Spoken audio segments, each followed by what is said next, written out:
Falando um pouquinho sobre úlcera péptica, então, que é chamada DUP, a úlcera péptica ela acontece por conta de um desbalanço na questão de proteção e produção de ácido clorídrico no nosso estômago. Só relembrando, então, a gente produz ácido clorídrico, que pode lesionar o estômago, mas devido aos fatores de proteção, a gente não causa lesão na mucosa estomacal.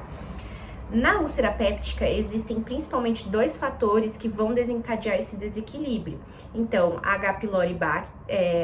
a Helicobacter pylori e os anti-inflamatórios esteroidais. Essas substâncias elas vão fazer com que o nosso organismo produza mais ácido e acabe lesionando com mais intensidade a mucosa estomacal, ou o nosso organismo diminui a produção de barreiras, tá? E consequentemente fica mais suscetível a lesar a mucosa. Falando um pouquinho da Helicobacter pylori, no primeiro momento a gente tem que entender que a Helicobacter pylori, ela vai justamente ali para a região do antro estomacal, onde nós temos as células D que produzem somatostatina. Então a somatostatina, ela tem a função de inibir a gastrina, e a gastrina é uma substância que vai lá nas células parietais a estimular o ácido clorídrico. Quando a gente inibe a somatostatina, a gente não consegue inibir a produção da gastrina, ou seja, aumenta a produção de gastrina e a gastrina estimula mais a produção de ácido clorídrico. Então, o que a gente observa aqui é que a ausência dessa substância reguladora vai desencadear um aumento da produção do ácido clorídrico, causando então uma hipercloridria, tá? Que pode lesionar a mucosa, porque saiu desse balanço.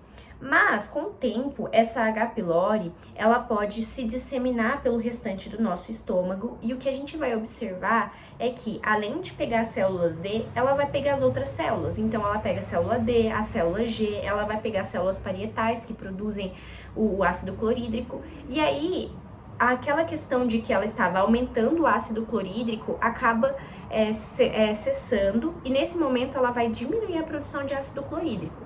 Só que, ao mesmo tempo, ela também vai atuar nas outras substâncias. Essa bactéria vai impedir com que outras substâncias tenham seu efeito, como, por exemplo, as próprias prostaglandinas. Então, o que acontece? Ela vai atuar em todas as regiões do estômago, diminuindo a sua acidez, mas, ao mesmo tempo, ela vai diminuir também a prostaglandina, que aumenta as barreiras. Tá? Então, a barreira estomacal. Consequentemente, mesmo tendo menos ácido, porém, se a gente tinha uma quantidade de ácido e de barreira, a gente pode ter até menos ácido, mas a gente tem muito menos barreira de proteção, esse ácido ainda causa lesão estomacal. E aí, a gente vai ter a úlcera gástrica.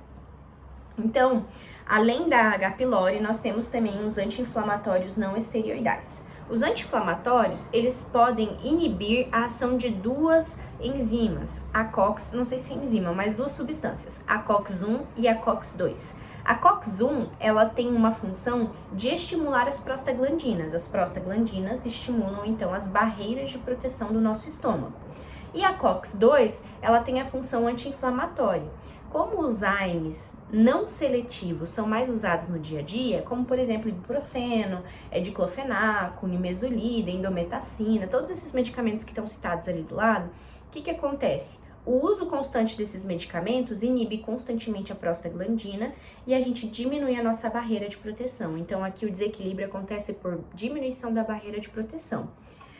Existe a possibilidade de a gente utilizar os AINES, né, os anti-inflamatórios seletivos, que pegam somente a COX-2, que agiriam somente na cascata de inflamação e evitariam que ocorresse uma diminuição das prostaglandinas, porque eles não pegam COX-1. No entanto, o que acontece é que alguns estudos mostraram que esses tipos de anti-inflamatórios seletivos para COX-2, eles aumentam o maior risco cardiovascular. Então, eles não são usados tanto no dia a dia, que são os famosos COX-CIBs, né? Então, cefalocoxib, rofecoxib e todos esses outros, tá? Então, aqui a gente observa a lesão por conta da diminuição da barreira. Então, qual que é a clínica desse paciente? No primeiro momento, a gente precisa diferenciar a clínica de epigastralgia, de pirose com dispepsia. Pirose é quando a gente sente aquela queimação mais na região retroesternal, que é muito comum do refluxo. Aqui na úlcera péptica, a gente observa um sintoma de dispepsia. A dispepsia é uma sensação de queimação, mas é na região aqui estomacal, na região do epigástrico. Então, é uma dor em queimação em região epigástrica, tá? Que classifica, então, a dispepsia. Lembrar que existe a possibilidade da gente ter uma úlcera gástrica, mas também ter uma úlcera duodenal. E aí, pra gente conseguir diferenciar um pouquinho se é gástrica ou duodenal, a gente pensa nos sintomas. Então, basicamente, você comeu e sentiu dor, o que acontece? A comida estimulou naquele momento a produção de ácido clorídrico que relou na úlcera e gerou dor. Então, dor, dispepsia, que piora com os alimentos, provavelmente é uma úlcera gástrica. Agora, se for duodenal, o que acontece? Demora mais um tempo para aquele alimento cair do estômago e ir para o duodeno. Então, a dor, aquele ácido clorídrico que tá ali na região que vai atingir o duodeno, ela demora de 2 a 3 horas. Então, a pessoa não sente dor logo que ela se alimenta, ela sente dor a 2 a 3 horas. Aí a gente classifica, então, como úlcera duodenal. Lembrar também que, além dessa dor, esse paciente ele vai sentir uma saciedade precoce, então ele come pouco e já se sente saciado, e uma plenitude pós-prandial, que ele vai se sentir cheio. Então ele comeu pouco, fica saciado e se sente estufado, e sente cheio. Bem, e aí, lembrar que sempre que houver sintoma de dispepsia, já é um sinal para a gente investigar a presença de H. pylori. Por quê? O que vai acontecer? Esse paciente, a gente vai ver que a H. pylori é muito importante porque ela modifica o nosso tratamento. Vamos lá para o diagnóstico, então. O diagnóstico, ele vai ser feito através de 2 formas, tá? Se o paciente, ele é jovem, não tem nenhum fator que seja de alarme, a gente vai ver os sinais de alarme. Quais são os sinais de alarme? Perda de sangue, sangramento digestivo, anemia. Esse paciente, ele não precisa ser submetido à endoscopia. Por quê? A endoscopia, na verdade, nessa situação, ela vai ser mais indicada para a gente descartar a possibilidade de um câncer de estômago.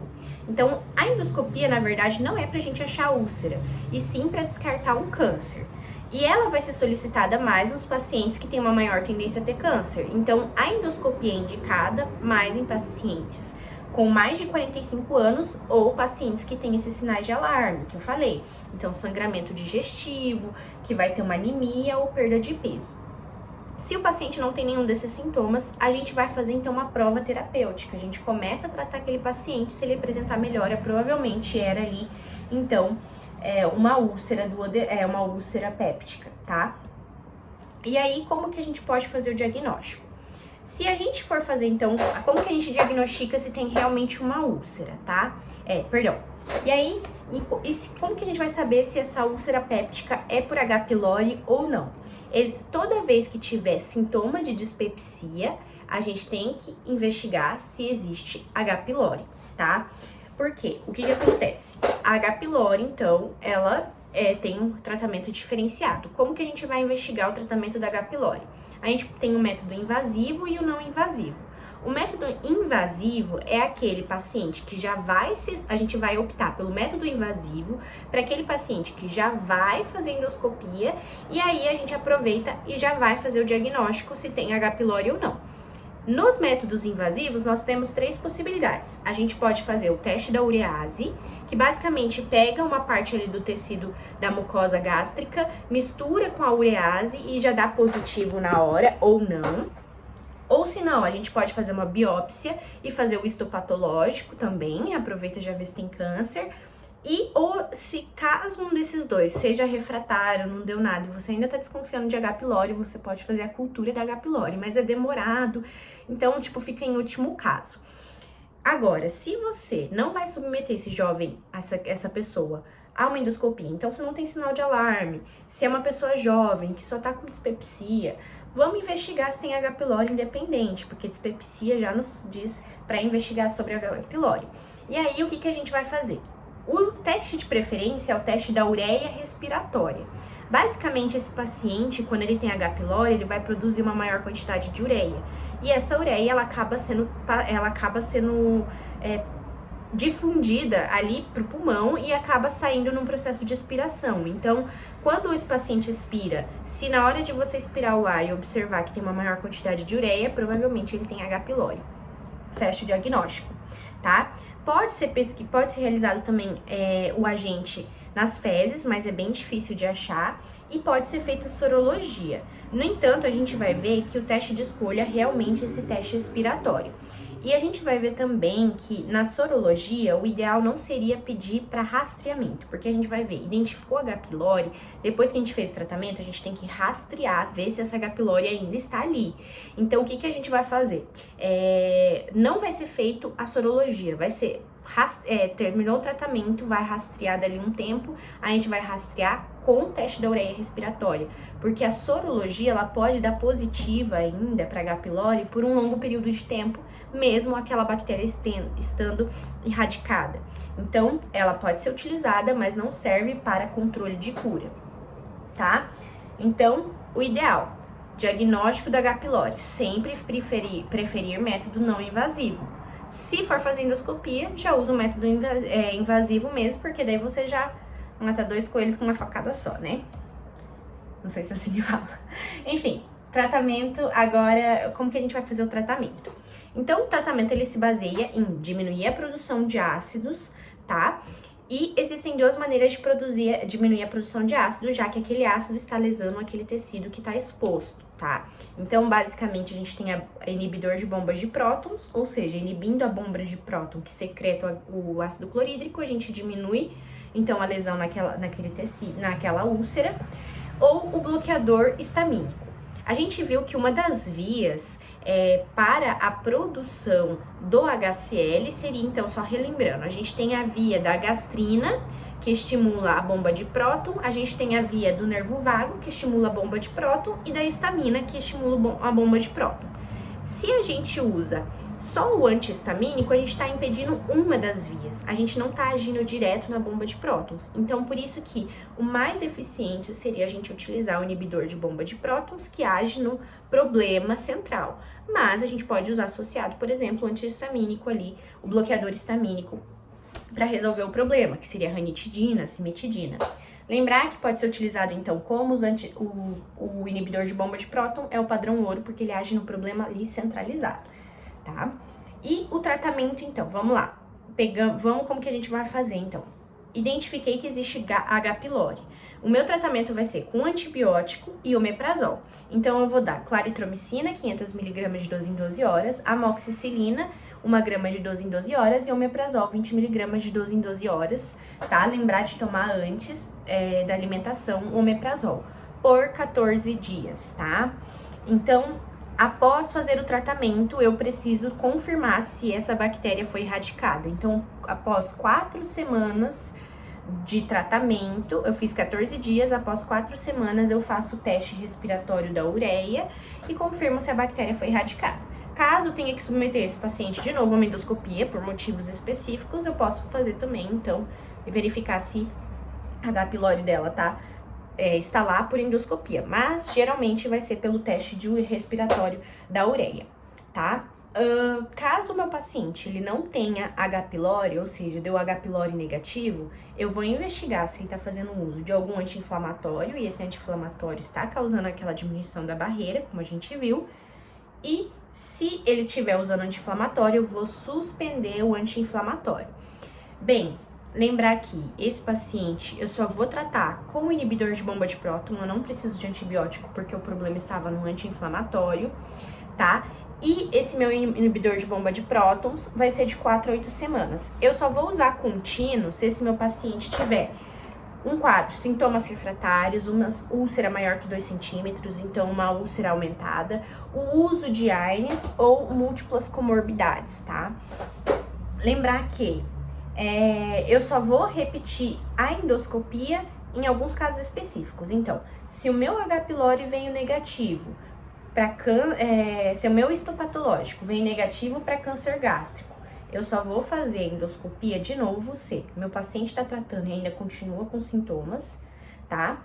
se eu tenho uma úlcera maior que 2 centímetros ou se tenho suspeito de malignidade. Então, ainda, apesar de ter dado negativo, eu ainda tô desconfiando.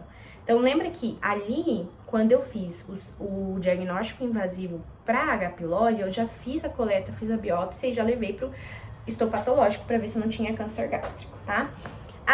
Outros fatores. Um detalhe a mais. Por que a gente pesquisa H. pylori? Porque a H. pylori, ela tá relacionada à úlcera, ela tá relacionada ao sintoma de dispepsia e ela também está relacionada principalmente a esses 3, tá?